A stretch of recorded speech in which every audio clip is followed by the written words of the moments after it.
Hello प्यारे बच्चों, आप सभी का अपना यूट्यूब चैनल YRS क्लास में बहुत बहुत स्वागत है। तो प्यारे बच्चों, हम पढ़ रहे हैं विज्ञान में आपका सेट नंबर 7वें का गा खंड है।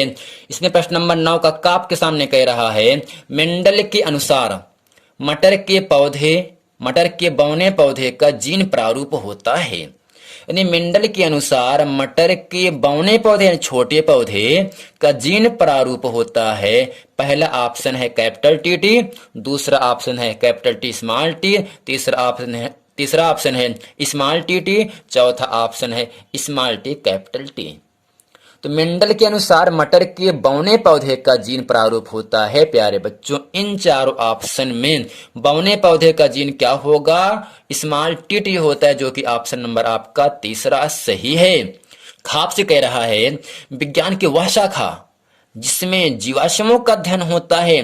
तो प्यारे बच्चों, जो जीवाश्म होता है वह दो शब्दों से मिलकर बना होता है, जीवधन अश्म जिसे कहते हैं जीवाश्म, और जीवाश्म का अर्थ प्यारे बच्चों होता है पत्थर। यानी विज्ञान की वह शाखा जिसमें जीवाश्मों का अध्ययन होता है क्या कहलाता है? इकोलॉजी, इथोलॉजी, पालियांटोलॉजी या बायोलॉजी। तो प्यारे बच्चों, विज्ञान की वह शाखा जिसमें जीवाश्मों का अध्ययन किया जाता है वो इन चारों ऑप्शन में ऑप्शन नंबर आपका चौथा सही है, बायोलॉजी कहलाता है। यानी बायोलॉजी विज्ञान की वह शाखा है जिसमें जीवाश्मों का अध्ययन किया जाता है। प्रश्न नंबर 9 का गाप से कह रहा है, घेंघा रोग का नियमन करता है, कंट्रोलिंग करता है, नियंत्रण रखता है कौन? पहला ऑप्शन है थायरॉक्सिन, दूसरा ऑप्शन है एड्रीनेलिन, तीसरा ऑप्शन है इंसुलिन, चौथा ऑप्शन है ऑक्सीटोसिन। तो प्यारे बच्चों, घेंघा रोग का नियमन करता है, कंट्रोलिंग करता है, नियंत्रण करता है, इन चारों ऑप्शन में ऑप्शन नंबर आपका पहला सही है, थायरॉक्सिन।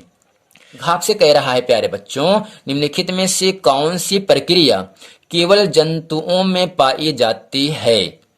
निम्नलिखित में कौन सी प्रक्रिया केवल जंतुओं में पाई जाती है? पहला ऑप्शन आपके सामने प्यारे बच्चों है हार्मोन नियंत्रण, दूसरा है श्वसन, तीसरा है वृद्धि, चौथा है तंत्रिकी नियंत्रण। यानी कौन सी प्रक्रिया केवल जंतुओं में पाई जाती है? इन चारों ऑप्शन में ऑप्शन नंबर आपका चौथा सही है, तंत्रिकी नियंत्रण। ये जो होता है केवल जंतुओं में पाई जाती है। तो से कह रहा है, ग्लूकोज अणु के ऑक्सीकरण से ऑक्सीजन की अनुपस्थिति में यीस्ट से क्या उत्पाद बनते हैं? प्यारे बच्चे, प्रश्न आपके सामने कह रहा है, ग्लूकोज अणु के ऑक्सीकरण से ऑक्सीजन की अनुपस्थिति में यीस्ट से क्या उत्पाद बनते हैं? तो इसका उत्तर आपके सामने, इसमें हम लिखेंगे, प्रकाश संश्लेषण में कार्बन डाइऑक्साइड और जल के बीच यानी ऑक्सीजन के बीच रासायनिक क्रिया के फलस्वरूप ग्लूकोज का निर्माण होता है तथा ऑक्सीजन मुक्त होती है। श्वसन में इसके विपरीत, तो प्यारे बच्चों, श्वसन का मतलब सांस होता है, श्वसन में इसके विपरीत ग्लूकोज के ऑक्सीकरण के फलस्वरूप जल तथा कार्बन डाइऑक्साइड बनती है। यानी जो प्रकाश की क्रियाएं होती हैं, संश्लेषण क्रियाएं होती हैं, वो क्या करते हैं?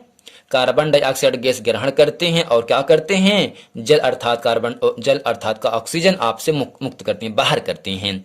अर्थात सांस लेने में इसके विपरीत ग्लूकोज का जो होता है ऑक्सीकरण होता है और कार्बन डाइऑक्साइड भी बनती है।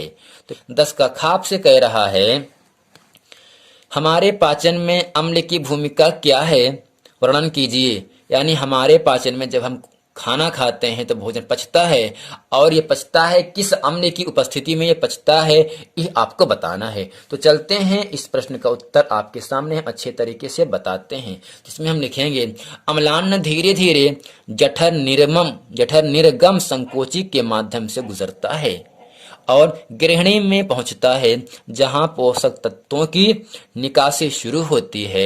मात्रा और आहार सामग्री के आधार पर आमाशय अर्थात पेट में, आमाशय में जहां पर भोजन एकत्र होता है, आमाशय में भोजन को 40 मिनट से लेकर कुछ घंटों के बीच अम्लान के रूप में पचाता है, यानी अम्ल के रूप में पचाता है। यानी अम्ल धीरे धीरे जठर निर्गम संकोची के माध्यम से गुजरता है और गृहिणी में पहुंच जाता है, जहां पोषक तत्वों की निकासी शुरू हो जाती है और धीरे धीरे आहार सामग्री के, आहार मतलब होता है भोजन प्यारे बच्चों, और भोजन सामग्री के आधार पर आमाशय भोजन को यानी पेट में जो भोजन होता है 40 मिनट से लेकर कुछ घंटों के बीच अम्ल के रूप में पचाता रहता है।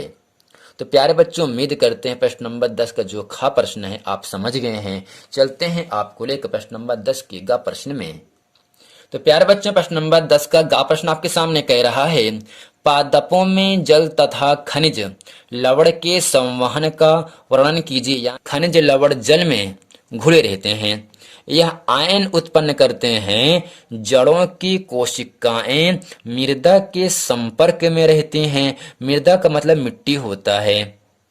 मृदा के संपर्क में रहती हैं तथा वे सक्रिय रूप से यानी मजबूती से आयन प्राप्त करती हैं। यह जड़ और मृदा के मध्य माने बीच में आयन सांद्रण में एक अंतर उत्पन्न कर देता है या करता है। यानी खनिज लवण जल में घुले रहते हैं। जो खनिज लवण होते हैं वो जल में क्या होते हैं प्यारे बच्चों, घुले रहते हैं, मिले रहते हैं। यह आयन उत्पन्न करते हैं। क्या खनिज लवण किसमें, जल में क्या उत्पन्न करते हैं, आयन उत्पन्न करते हैं। धन या ऋण। जड़ों की कोशिकाएं मृदा के संपर्क में रहती हैं। यानी जो जड़ों की कोशिकाएं होती हैं वो क्या होती हैं, मिट्टी के संपर्क में रहते हैं तथा वे सक्रिय रूप से मजबूती से आयन प्राप्त करते हैं। यह जड़ और मृदा के मध्य यानी बीच में आयन सांद्रण में एक अंतर उत्पन्न करता है। तो प्यारे बच्चों, उम्मीद करते हैं ये प्रश्न, ये पूरा वीडियो आपको समझ में आया है। यदि ये वीडियो आपको समझ में आए तो वीडियो को लाइक करें और सब्सक्राइब करना ना भूलें ताकि आने वाला वीडियो आप तक आसानी से पहुंचता रहे, मिलता रहे। मिलते हैं प्यारे बच्चों अगली वीडियो में, तब तक के लिए थैंक यू।